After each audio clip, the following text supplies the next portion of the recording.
Halo teman-teman, Assalamualaikum warahmatullahi wabarakatuh. Kembali lagi di channel saya. Oke, saya bahas lagi Simonida Media nih ya. Sebetulnya masih banyak platform Ponzi lain yang perlu saya bahas, tapi ya karena saya agak-agak sibuk, yang udah jelas-jelas aja lah ya. Simonida Media saya kawal sampai nyungsep, sampai scam. Terus paling nanti LC mining, metas mining gitu ya.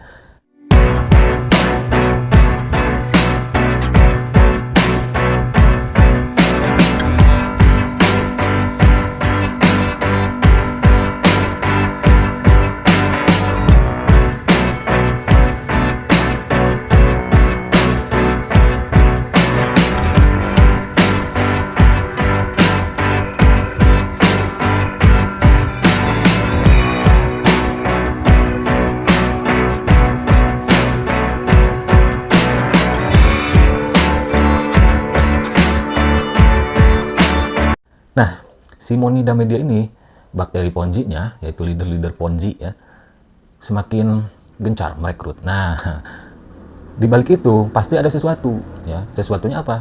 Calon korbannya sudah mulai menipis. Calon korbannya sudah mulai sedikit. Emang mudah yakinin bebek dungu? Nggak semua orang bebek dungu kali ya. Kecuali yang kena rayuan para bakteri Ponzi, bebek culas ya. Itu baru bebek dungu. Orang awam ngeyel ya, dibilangin ngeyel. Nah, itulah bebek dungu ya. Selamat atas kedunguannya. Terus di sini saya roasting ini aja lah ya. Saya paling seru tuh ngerosting komen-komen bebek culas, bebek dungu gitu ya. Nah, di sini Assalamualaikum, waalaikumsalam ya. Namanya John Sofiadi. Wih, nama akunnya ya @johnsofiadi7202. Yang terhormat Anggi Oi, kalau mau menanggapi sesuatu apapun itu harus berusaha yang baik dan benar. Disengaja atau tidak disengaja, jangan sampai salah karena ketidakpahaman. Kita jikalau benar pun jangan menyinggung perasaan orang. Begitu ya Pak? Iya adek ya. Maksudnya apa? Oh, mungkin maksudnya saya suka sebut bakteri Ponzi, bebek dungu, bebek culas gitu ya. Kalau bebek dungu, bebek culas itu saya ambil dari saya pinjem ya. Pinjem istilahnya Pak Chandra Teja. Gitu ya. Nggak ada yang salah. Ya memang orang yang main Ponzi itu orang yang otaknya kerdil. Saya pakai istilah itu ya, yang memang dungu, cari uang. Semua orang di dunia ini cari uang ya. Bahkan maling, seorang maling pun atau komplotan maling pun mereka tujuannya uang. Gitu. Wah, berarti lu juga uang bang, cari AdSense. Ya bisa dikatakan begitu juga sih, cuma ya dari beberapa video lalu juga cuan AdSense itu nggak banyak, apalagi yang bahas yang topiknya membahas Ponzi, apalagi itu membongkar atau mengedukasi. Konten paling bawah itu konten edukasi gitu ya. Kalau saya real cari cuan ya, sebetulnya saya juga ada usaha lain gitu ya selain konten, tapi nggak perlu saya sebutkan, yang jelas usahanya halal gitu ya, bukan Ponzi. Nah, jadi teman-teman ya, kalau saya mau real dapatkan uang dari AdSense YouTube, saya kontennya hiburan aja. Karena konten hiburan atau ya seru-seruan kayak gitulah, konten-konten kayak gitu itu lebih rame gitu. Tapi saya enggak ya, karena saya itu khususnya untuk orang-orang awam nih, kasihan ya kalau nggak ada yang mengedukasi, yang mengingatkan bahayanya money game, skema Ponzi. Terus siapa lagi? Kita jujur nggak bisa bergantung sama regulator. Misal Satgas Waspada Investasi atau sekarang disebutnya Satgas Pasti yang berada di bawah naungan OJK atau regulator-regulator lainnya. Nggak bisa. Kenapa? Bukan saya sombong. Dan teman-teman konten kreator lain yang sama topiknya dengan saya, seperti Pak Chandra, Pak Roy Sakti, Koroy ya, terus teman-teman saya yang lain, itu selalu duluan. Artinya selalu duluan itu selalu mendahului, istilahnya selalu mendahului Satgas ya. Coba aja setelah saya bahas 3 bulan, 6 bulan, bahkan ada yang 1 tahun baru masuk Satgas Waspada Investasi. Saya nggak menjelekkan Satgas, cuma ya begitulah realitanya. Nah di sini ya, mau disengaja ataupun nggak disengaja, saya menggunakan atau minjem istilah bebek culas, bebek dungu, memang disengaja. Nggak ada unsur ketidaksengajaan, itu disengaja. Itu istilah ya, istilah bebek dungu, bebek culas itu. Kalau istilah saya sendiri menyebutnya khususnya leader Ponzi ya, itu dengan sebutan bakteri Ponzi. Bakteri Ponzi gitu. Mereka menghasut, mengajak orang untuk bermain money game, skema Ponzi.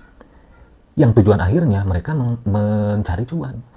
Padahal mereka tahu cuan yang didapatkannya dari uang orang yang diajaknya ketika deposit. Istilahnya gini, misal kalian ada yang minjem duit tuh, pinjam dulu 100 ya, biar silaturahmi nggak putus. Nah kayak gitu kan, kalian nggak mau, wah orang ini nggak bener nih, nggak bakal ngembaliin duitnya. Kalian pasti tahu kan, tahu, nggak ngasih, nggak ada gitu kan. Tapi misal nih kalian, bro punya aplikasi nih, mau ikutan nggak, mau gini ya. Terjadilah kalian kena rayuan deposit, orang yang ngajak kalian, teman kalian itu dapat keuntungan. Kalian minjemin duit nggak mau, tapi diajak main Ponzi mau. Itu sama-sama ngasih duit sama teman kalian yang ngajak, gitu ya. Menyinggung perasaan orang. Gini ya, saya ngonten bukan untuk bukan YouTube Kids, bukan untuk bocil. Orang mabuk, ya. Orang mabuk itu kan harus disiram biar sadar. Atau istilahnya perlu dicubit sedikit biar sadar. Nggak apa-apa.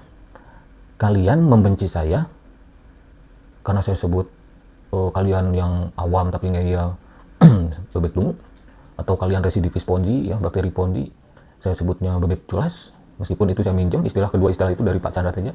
Nggak apa-apa, kalian boleh membenci saya tapi kalian sadar gitu. Nggak apa-apa, misal gini nih, oke lah, nggak mau main Ponzi lagi, nggak mau main game lagi, tapi gua nggak suka sama channel Anggi, ya nggak apa-apa, yang penting kalian sadar gitu, simpel aja. Terus di bawahnya, Pak Roy dan Pak Anggi, kita bicara empat mata, bisakah? Ini dari akun yang tadi ya. Ketemuan aja mau cari ketemuan aja mau cari uang, titik-titik gitu kan. Ya untungnya saya paham gitu ya kalimat-kalimatnya. Gini ya bos ya, bro ya. Nggak nonton nih. Kalau ente ngajak Pak Roy dan saya, berarti bukan empat mata. Berarti ada 3 orang, ente, saya, Pak Roy. Berarti ada 6 mata. Gimana sih? Gitu aja salah. Ketemuan aja mau cari uang, maksudnya mau nawarin Ponzi, money game. Kalau nyari duit dari Ponzi, sebetulnya saya dan teman-teman YouTuber lain yang setipe dengan saya mudah. Asal apa kuncinya? Kuncinya hilangkan nurani gitu. Terima aja endorse promosi dari bandar-bandar Ponzi yang kayak YouTuber lain tuh, yang rata-rata niche-nya penghasil uang gitu ya, yang pengikutnya banyak. Nah, seperti itu. Sistemnya mungkin berupa bayarannya berupa saldo di dalam aplikasi. Soalnya nanti disuruh lagi tutorial cara WD untuk meyakinkan bikin videonya. Disuruh sama bandar Ponzi-nya. Gitu. Kalau saya mau, ambil aja. Nggak perlu rekrut member. Mau ada yang gabung pakai kode referral saya, bodo amat. Mau ada yang gabung, mau nggak ada yang gabung juga bodo amat. Gitu ya. Kan dibayar sama bandar Ponzi. Gitu, kalau mau. Tapi saya nggak mau. Ya, bikin video bayaran 500.000 sampai 1 juta mah mudah kali. Bayangin, platform Ponzi banyak, nggak cuma Simonida Media. Kalau saya terima endorse-nya, jangan 1 juta lah, 500.000 aja satu video dari satu Ponzi. Nggak perlu rekrut. Nah, kalian yang suka nonton channel YouTube Bebek Culas atau endorser Ponzi gitu ya, talent Ponzi, kalian nggak kepikiran ke sana. Sorry ya bos atau John Sofiani, kita nggak cari uang dari Ponzi gitu ya. Semoga lekas sembuh aja lah ya. Terus di bawahnya ada semakin meresahkan, banyak emak-emak yang mengikuti Simonida Media. Iya, kenapa emak-emak? Karena emak-emak rata-rata ibu rumah tangga kan. Kerjanya di rumah. Kalau nggak ngepel, nyuci piring, urus anak, ngapain lagi? Mindsetnya kalau ibu rumah tangga itu, mereka di rumah terus ya, kebanyakan di rumah. Tapi mereka pengen punya penghasilan. Bagus. Tapi bukan ke Ponzi. Misal, yang bener nih, buat ibu rumah tangga nih, emak-emak, halo mama. Nah, ibu rumah tangga kebanyakan di rumah. Misal, kalau mau cari cuan, jangan yang terlalu mudah. Main Ponzi kan mudah. Tapi mudah juga kehilangan duit kalian. Gitu ya. Banyak kok yang curhat. Awalnya mereka nggak tahu, tergiur. Belain minjem buat modal deposit, investasi yang dikatakannya investasi, padahal bodong. Ujung-ujungnya nyangkut 3 juta, 5 juta, 10 juta, belasan juta, puluhan juta. Nyesal mereka. Kalau mau cari uang di rumah saja, Pertama, kalian bisa konten di YouTube. Di Facebook, konten apa aja, nggak perlu ribet-ribet. Aktivitas kalian sehari-hari dibikin vlog juga nggak apa-apa. Di Facebook juga udah bisa menghasilkan uang. Di TikTok, di media sosial lain juga, termasuk YouTube, gitu ya. Terus, kalau punya jiwa dagang, kalian bisa cari platform reseller atau dropshipper yang tentunya aman. Banyak kok di artikel, ya, banyak di Google di artikel. Yang tanpa modal pun ada, gitu. Kalau kalian punya basic jualan, mudah, ya. Tapi nggak semudah Ponzi, ada prosesnya, gitu. Membutuhkan skill. Kalau Ponzi skillnya apa? Rekrut orang sebanyak-banyaknya, gitu. Terus, apalagi? Ponzi itu memutuskan silaturahmi, bener nggak? Bener. Banyak contohnya yang berteman, gara-gara diajak investasi bodong, yang diajaknya rugi, mereka putus silaturahmi. Gitu. Nah, jadi seperti itu. Ada komen yang ngajak bicara 4 mata, tapi ngajaknya 2 orang. Berarti 6 mata. Enggak ya, bro. Buat teman-teman semua juga, kita nggak cari cuan dari Ponzi. Nggak dari main Ponzi. Kalaupun kita dapat cuan AdSense, meskipun nggak tiap bulan saya menerima gaji dari AdSense. Ingat ya, channel saya ini nggak tiap bulan dapat penghasilan dari AdSense. Oke? Jadi apakah kalian mau? Seperti saya ngedukasi? Belum tentu mau. Karena yang dibutuhkan bukan hanya akal sehat, tapi juga nurani. Gitu. Kalau kalian orangnya, apa ya, selalu prihatin terhadap orang lain, kalian bisa bikin konten seperti saya. Cuma perlu keberanian. Gitu. Keberanian, dibully lah di apa-apa. Gitu kan. Selama dari 2019 sampai detik ini, bikin video ini, banyak ancaman, banyak. Kalau komen-komen kayak gini, banyak. Tapi kalian lihat track record-nya. Ya. Kalian cek di channel saya, berapa banyak platform Ponzi yang scam.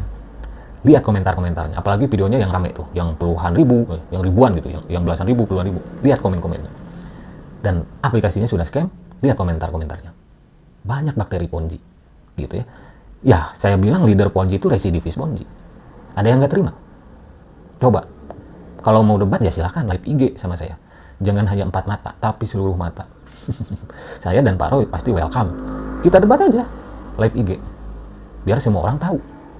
Jangan apa-apa 4 mata, kayak mau maling aja. Gitu ya. Oke, mungkin itu saja video kali ini tentang Simonida Media. Wah, yang bakteri Ponzi-nya makin gencar. Wah, menyebarkan bakteri-bakteri Ponzi ke orang-orang polos, orang-orang awam. Dan akhirnya menjadikan orang-orang awam yang kena rayuannya itu jadi bebek dungu. Nggak terima lagi disebut bebek dungu. Ya makanya mikir. Mikir. Jangan main investasi bodong mulu. Ujung-ujungnya siapa yang akan bertahan? Ya video saya. Mungkin anak cucu kalian selama YouTube masih ada nanti akan melihat, oh, misal gini. Papa kerjanya apa sih? Papa main Ponzi sayang, gitu kan. Mainnya apa? Simonida Media. Nah, anaknya itu masih 10 tahun misal. Nanti 2025 atau 2024 atau beberapa bulan ke depan, anaknya lihat tuh channel saya. Ini kan mainannya papa aku.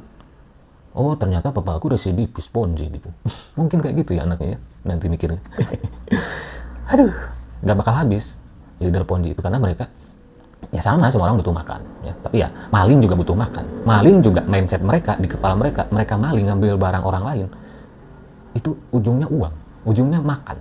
Tapi ya itu sebuah kementokan gitu kan. Kementokan dalam berpikir. Gitu. Biasanya pemalas juga sih orangnya yang kayak gitu. Nah, leader Ponzi juga ya legowo aja disebut residivis Ponzi. Kenapa? Bermain Ponzi di aplikasi satu loncat ke aplikasi lain sama kayak maling motor Beat ke maling motor Nmax. Sama aja, maling motor satu ke parkiran satu maling motor, ke parkiran 2 maling motor, kan residivis, keluar masuk. Ya, cuma bedanya kalau residivis Ponzi belum ada terlalu banyak sampel yang kena. Karena penyelesaiannya mediasi. Gitu, mediasi misal leader Ponzi, wah terbukti nih ngajak orang, terus orang yang diajaknya rugi digugat atau dimintai pertanggungjawaban. Nah, secara kekeluargaan biasanya nggak sampai masuk penjara, padahal punya potensi masuk penjara juga. Gitu. Oke, sampai jumpa lagi di video selanjutnya. Wassalamualaikum warahmatullahi wabarakatuh.